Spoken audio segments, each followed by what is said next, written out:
అంటే ఈ naval blockade వల్ల సుమారు 37 ఇరాన్ కి సంబంధించినటువంటి వెజల్స్ ని ఇవాళ యుఎస్ అడ్డుకున్నట్టుగా తెలుస్తోంది. సో ఇప్పుడు దీనివల్ల ఏమవుతుందంటే ఎవరు ఊహించని విధంగా సడన్ గా Abbas Araghchi Iran foreign minister Russia పర్యటనకి వెళ్లారు. రష్యాకి ఎందుకు వెళ్లారు ఆయన?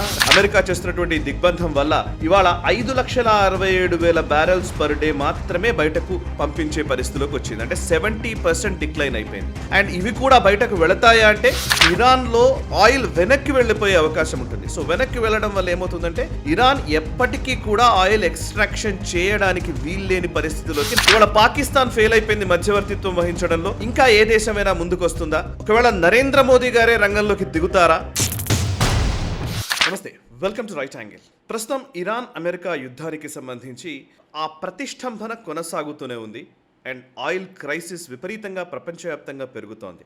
అండ్ ప్రస్తుతం ఈ ఒక 2-3 రోజుల నుంచి జరుగుతున్నటువంటి పరిణామాల్లో కీలకంగా చూస్తే ఇరాన్ ఇప్పటి వరకు కూడా హార్మూజ్ని దిగ్బంధించిన నేపథ్యంలో హార్మూజ్ జలసంధి నుంచి ఏ షిప్మెంట్స్ బయటకు రాకుండా ఇరాన్ అడ్డుకుంటూ వచ్చింది. దీంతో ఒక రకంగా చెప్పాలంటే ఆయిల్ క్రైసిస్ నెలకొంది. ఇప్పుడు ఇరాన్ని ఇబ్బంది పెట్టే విధంగా ఆ నావల్ బ్లాకేడ్కి ఏదైతే డొనాల్డ్ ట్రంప్ పిలుపునిచ్చాడో దానికి అనుగుణంగానే హార్ముజ్ లోపలికి వచ్చేటిది, లేకపోతే ఈ పర్షియన్ గల్ఫ్లోకి వెళ్ళేవి అండ్ పర్షియన్ గల్ఫ్ నుంచి బయటకు వచ్చేవి ఇరాన్ ఎక్స్పోర్ట్స్ ఇంపోర్ట్స్ వీటికి సంబంధించినటువంటి షిప్మెంట్స్ మొత్తం ఇప్పుడు అమెరికా దిగ్బంధిస్తున్నటువంటి పరిస్థితి అండ్ హార్ముజ్ బయట అరేబియన్ ఓషన్లో జరుగుతోంది. దీంతో మొన్నటి వరకు కూడా ఇరాన్ అడ్వాంటేజెస్ పొజిషన్లో కనిపించింది. అంటే కొంత ఇరాన్ పైచేయి సాధించినట్టుగా అనిపించింది. కానీ ఇప్పుడు అమెరికా పైచేయి సాధిస్తోంది. దీంట్లో ఇరాన్ ఈ నావల్ బ్లాకేడ్ వల్ల డొనాల్డ్ ట్రంప్ ఇచ్చినటువంటి ఈ పిలుపు మేరకు ప్రస్తుతం అమెరికా ఏదైతే ఈ నావల్ బ్లాకేడ్ నిర్వహిస్తోందో హార్ముజ్ జలసంధి దగ్గర అండ్ అరేబియన్ ఓషన్లో, దీనివల్ల ఇరాన్ చాలా ఇబ్బంది పడుతోంది. ఒక రకంగా చెప్పాలంటే సతమతం అవుతుందనే చెప్పాలి. దీనికి ఒక ప్రత్యేక కారణం ఉంది. అదేంటంటే ఇరాన్ ఇప్పటికే వాళ్ళ పొలిటికల్ లీడర్షిప్ మొత్తం చనిపోయారు. ఆల్మోస్ట్ సుప్రీం లీడర్ దగ్గర నుంచి చాలామంది నాయకుల్ని ఇజ్రాయెల్ అమెరికాలో కలిసి వాళ్ళ మిజైల్ స్ట్రైక్స్లో హతమార్చాయి. అయినప్పటికీ కూడా ఇరాన్ ఎంతో కొంత నిలదొక్కుని నడుస్తూ ఉంది. వాళ్ళకి రావాల్సినటువంటి దిగుమతుల్ని ఆపేశారు. చాలా వరకు వాళ్ళు ఇబ్బంది పడుతున్నారు. అయినప్పటికీ మిలిటరీ పరంగా, డిఫెన్స్ పరంగా ఇరాన్ కొంత పైచేయి సాధించడానికి కారణం ఏంటంటే హార్ముజ్ జలసంధి, అక్కడ ఉన్నటువంటి జియోగ్రఫికల్ అడ్వాంటేజ్. అండ్ మనకు తెలుసు హార్ముజ్ జలసంధి దగ్గర ఉన్నటువంటి అనేక ద్వీపాలు ఇప్పుడు ఇరాన్ కంట్రోల్లో ఉన్నాయి కాబట్టి సో వాటి మీద దాడి చేస్తే కనుక మొత్తానికే షిప్మెంట్స్ నిలిచిపోయే ప్రమాదం ఉంది. కాబట్టి boots on the ground America సైన్యం లోపలికి వెళ్లే పరిస్థితి లేదు. కాబట్టి వందలాది వేలాది సీ మైన్స్ ఏర్పాటు చేశారు. కాబట్టి మిలిటరీ పరంగా ఇరాన్ ఎదుర్కోవడం కష్టంగా ఉన్నది. అయితే ఇప్పుడు బ్లాకేడ్ నిర్వహించడం వల్ల ఏం జరుగుతోందంటే ఇరాన్ నుంచి మేజర్గా ఆయిల్ ప్రొడక్షన్ జరుగుతుంది. ఇరాన్లో వస్తున్నటువంటి ఆయిల్ ఎగుమతులు చేస్తారు, మిగతా దేశాలకు ఎగుమతి కావాలి.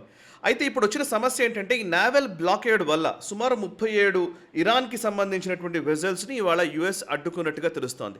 సో ఇప్పుడు దీనివల్ల ఏమవుతుందంటే ఇరాన్లో ఆయిల్ ప్రొడక్షన్ నిర్వహించినప్పుడు, అంటే ఆ ద్వీపాల్లో ఉన్నటువంటి ఆయిల్ ఫీల్డ్స్ నుంచి ఆయిల్ని వెలికి తీసిన తర్వాత దాన్ని నిలువ ఉంచలేము.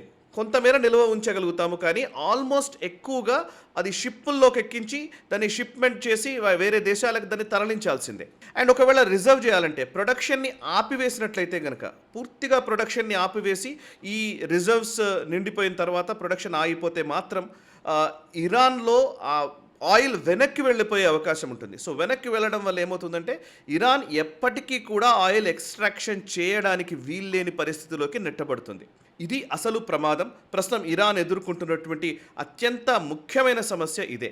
సరే, ఆర్థికంగా కొంత ఇబ్బంది పడ్డప్పటికీ కూడా దీని నుంచి కుదుటపడగలుగుతాము, ఎందుకంటే ఆయిల్ రిజర్వ్స్ ఉన్నాయి కాబట్టి, ఆయిల్ ఫీల్డ్స్ మన దగ్గర ఉన్నాయి కాబట్టి ఇరాన్ కొంతకాలం తర్వాత అయినా సరే మెల్లిగా బయటపడవచ్చు దీని నుంచి అనుకుంటున్న టైంలో ఇప్పుడు అమెరికా ఏం చేసిందంటే ఒక్క మిజైల్ స్ట్రైక్ చేయకుండా వాళ్ళ ఆయిల్ నిక్షేపాలు పూర్తిగా కనుమరుగయ్యే విధంగా ఈ ప్రణాళిక రూపొందించింది. అందుకే నావల్ బ్లాకేడ్ ఒక రకంగా సక్సెస్ అనే చెప్పాలి అమెరికా దృక్కోణంలో చూస్తే. ఇక ఇరాన్ ఇప్పుడు ఏం చేస్తోంది అని అంటే కనుక ఆయిల్కి సంబంధించిన డీటెయిల్స్ కొన్ని చెప్తాను నేను. నిజానికి ప్రస్తుతం ఇరాన్ ప్రతిరోజు 1.85 మిలియన్ బ్యారెల్స్ పర్ డే వీళ్ళు ఎక్స్పోర్ట్ చేస్తారు, ఆయిల్ ఎక్స్పోర్ట్ చేస్తారు ప్రతిరోజు. 1.85 మిలియన్లు అంటే 18.5 లక్షలు ఆల్మోస్ట్ అంతవరకు వాళ్ళు ఎక్స్పోర్ట్ చేస్తూ ఉంటారు. 18.5 లక్షల బ్యారెల్స్ ఆయిల్ని వీళ్ళు ఎక్స్పోర్ట్ చేస్తారు. కానీ ప్రస్తుతం ఈ నావల్ బ్లాకేడ్ వల్ల, అమెరికా చేస్తున్నటువంటి దిగ్బంధం వల్ల ఇవాళ 5,67,000 బ్యారెల్స్ పర్ డే మాత్రమే బయటకు పంపించే పరిస్థితిలోకి వచ్చింది. అంటే 70% డిక్లైన్ అయిపోయింది. అండ్ ఇవి కూడా బయటకు వెళతాయా అంటే వెళ్ళే పరిస్థితి లేదు. ఆ నావెల్ షిప్స్ అన్నీ కూడా, ఆ షిప్మెంట్స్ అన్నీ కూడా అదే హార్మూజ్ జలసంధి కంటే ముందు పర్షియన్ గల్ఫ్ దగ్గరనే ఆగిపోయిన పరిస్థితి.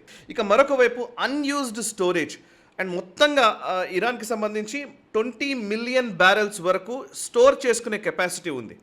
ఇప్పుడు అందులో 5 మిలియన్ బ్యారెల్స్ మాత్రమే మిగిలి ఉంది. అంటే మిగతా ఇంకా చెప్పాలంటే ఒక 10-15 రోజుల వరకు వచ్చేటువంటి ప్రొడక్షన్కి తగ్గట్టుగా వాటిని స్టోర్ చేసుకోవడానికి వీలుంది. 15 రోజుల తర్వాత ఇక ఎక్కడా స్టోర్ చేయలేని పరిస్థితి ఉంటే ప్రొడక్షన్ ఆపివేయాల్సి ఉంటుంది. ప్రొడక్షన్ పూర్తిగా ఆపివేసినప్పుడు అది మొత్తం ఆయిల్ అంతా కూడా ఎక్స్ట్రాక్ట్ చేయడానికి వీలు కాని పరిస్థితి నెలకొంటుంది అనేది ఇప్పుడు విశ్లేషకులు చెప్తున్నమాట. గోల్డ్మాన్ సాక్స్ దగ్గర నుంచి చాలామంది ఈ విశ్లేషణలు చేస్తూ ఉన్నారు. సో ఇప్పుడు డొనాల్డ్ ట్రంప్ తీసుకున్నటువంటి ఒక నిర్ణయం ఆయిల్ బ్లాకేడ్ వల్ల ఇరాన్ ఇవాళ సతమతం అవుతున్నటువంటి పరిస్థితి ఉంది. అయితే ఇక చర్చల గురించి మనం మాట్లాడితే ఇప్పటి వరకు కూడా హార్మూజ్ని ఓపెన్ చేస్తామని ఇరాన్ అంతకుముందు చెప్పలేదు. మీరు మా షరతులు మీరు ఒప్పుకుంటేనే మేము హార్మూజ్ని ఓపెన్ చేస్తామని అంతకుముందంతా కూడా బీరాలు పోయింది ఇరాన్. ఇప్పుడు ప్రస్తుతం హార్మూజ్ని మేము ఓపెన్ చేస్తాము, మీరు కూడా ఆ బ్లాకేడ్ని తీసేయండి అని చెప్పి అమెరికాకి చెబుతున్నటువంటి పరిస్థితి. సో ఇంకోవైపు ఇస్లామాబాద్ కేంద్రంగా, పాకిస్తాన్ కేంద్రంగా జరుగుతున్నటువంటి ఈ మధ్యవర్తిత్వం పూర్తిగా విఫలమైన పరిస్థితి మనం చూస్తున్నాము. పూర్తిగా పాకిస్తాన్ మధ్యవర్తిత్వం కాదది. పాకిస్తాన్ పూర్తిగా అమెరికాకి తొత్తులాగా బిహేవ్ చేస్తోంది. డొనాల్డ్ ట్రంప్ ఏది చెబితే అది చేయడానికి మాత్రమే పాకిస్తాన్ వ్యవహరిస్తుందని ఇరాన్ చాలా సీరియస్గా ఉన్నట్టుగా కూడా సమాచారం. అండ్ అంతేకాదు ఏప్రిల్ 25వ తేదీన Abbas Araghchi Iran foreign minister ఆయన పాకిస్తాన్ పర్యటనకు వెళ్ళి అబ్రప్ట్గా సడన్గా అకస్మాత్తుగా అక్కడి నుంచి వెంటనే ఆయన వెనక్కి రావడం జరిగింది. అండ్ చర్చలు ఏమాత్రం ముందుకు సాగని పరిస్థితి. ఆ తర్వాత ఈవెన్ యుఎస్ డెలిగేషన్ కూడా పాకిస్తాన్కి రావాల్సింది ఉండింది. Steve Witkoff and jade Kushner వీళ్ళిద్దరూ కూడా పాకిస్తాన్కి రావాల్సింది ఉండే, కానీ వాళ్ళు కూడా ఆ డెలిగేషన్ని క్యాన్సిల్ చేసుకోవడం జరిగింది. ట్రంప్ క్యాన్సిల్ చేశారు. ఇదంతా మనకు తెలుసు. సో 27th రోజున ఎవరు ఊహించని విధంగా సడన్గా Abbas Araghchi Iran foreign minister Russia పర్యటనకి వెళ్ళారు. రష్యాకి ఎందుకు వెళ్ళారు ఆయన? రష్యాలో సెయింట్ పీటర్స్బర్గ్లో పుతిన్ని కలిశారు ఇరాన్ విదేశాంగ శాఖ మంత్రి. దీనికి కారణం ఏంటి అన్నప్పుడు పలు అంశాలు వినపడుతున్నాయి. ఒకటి, మధ్యవర్తిత్వం, పాకిస్తాన్ వహిస్తున్నటువంటి మధ్యవర్తిత్వం వల్ల ఎటువంటి అవుట్కమ్ రావట్లేదు అనే విషయాన్ని చెప్పడము అండ్ ప్రస్తుతం జరుగుతున్నటువంటి పరిణామాలపైన ఒక బ్రీఫ్ చేయడము.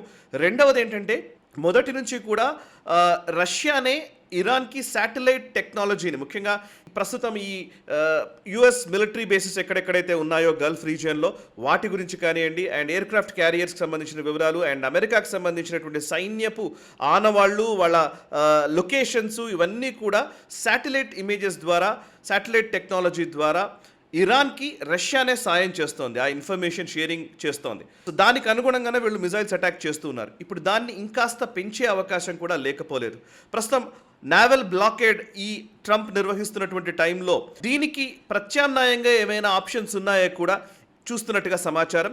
ఇప్పటికే మనకు సౌత్లో ఉన్నటువంటి, ఇరాన్కి సౌత్లో దక్షిణాన ఉన్నటువంటి ఈ పర్షియన్ గల్ఫ్ నుంచి హార్మూజ్ జలసంధి నుంచే ట్రేడ్ నిర్వహిస్తుంది. కానీ ప్రస్తుతం ఉత్తరాన ఉన్నటువంటి ఈ కాస్పియన్ సముద్రం నుంచి అటు రష్యా మీదుగా ఇటు యూరోప్కి అండ్ ఇంకోవైపు సెంట్రల్ ఏషియాకి ఈ షిప్మెంట్స్ని, దీని నుంచి వచ్చినటువంటి ఈ ట్రేడ్ నిర్వహించే విధంగా ఒక కార్యకలాపాలు నిర్వర్తిస్తున్నట్టుగా సమాచారం.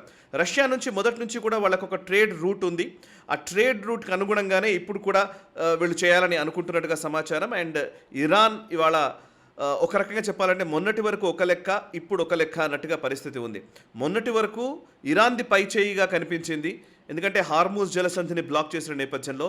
ఇప్పుడు అమెరికా వేసిన ఎత్తుగడకి ఇవాళ ఇరాన్ దిగ్బంధించబడిందనే మనం స్పష్టంగా చెప్పుకోవచ్చు.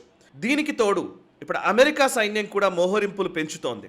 ఓవైపు సీజ్ ఫైర్, నిరవధికంగా మేము కాల్పుల విరమణ ప్రకటించామని డొనాల్డ్ ట్రంప్ చెబుతున్నప్పటికీ, ఇంకోవైపు 3 ఎయిర్ క్రాఫ్ట్ క్యారియర్స్ని ఇదే అరేబియన్ ఓషన్లోకి దింపుతూ ఉన్నారు.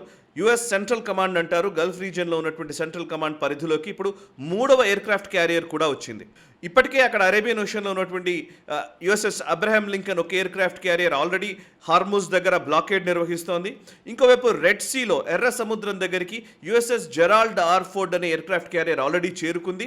మరొక వైపు యుఎస్ఎస్ జార్జ్ హెచ్డబ్ల్యూ బుష్, మరొక అధునాతనమైనటువంటి ఒక చాలా అత్యున్నత సాంకేతిక పరిజ్ఞానం కలిగినటువంటి ఎయిర్ క్రాఫ్ట్ క్యారియర్ కూడా ఇప్పుడు ఆఫ్రికా మీదుగా కేప్ ఆఫ్ గుడ్ హోప్ నుంచి అది ఇప్పుడు అరేబియన్ ఓషన్లోకి వచ్చినట్టుగా తెలుస్తోంది. యుఎస్ సెంట్రల్ కమాండ్ పరిధిలోకి ఇవాళ 3 ఎయిర్ క్రాఫ్ట్ క్యారియర్స్ వచ్చాయి.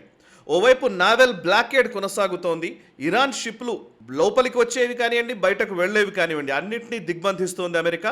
అండ్ దీనికి తోడు ఇంకొక ఎయిర్ క్రాఫ్ట్ క్యారియర్ కూడా అక్కడికి రావడంతో ఇప్పుడు boots on the ground American సైన్యం ఇరాన్ లోపలికి వెళ్ళడానికి ఏమైనా ప్లాన్ చేస్తుందా అనేది కూడా మనం చూడాల్సి ఉంది. సో ఓవరాల్గా చూస్తే ఓవైపు కాల్పుల విరమణ ప్రకటించారు, ఎట్ ద సేమ్ టైం ఈ ఎస్కలేషన్ కొనసాగుతోంది.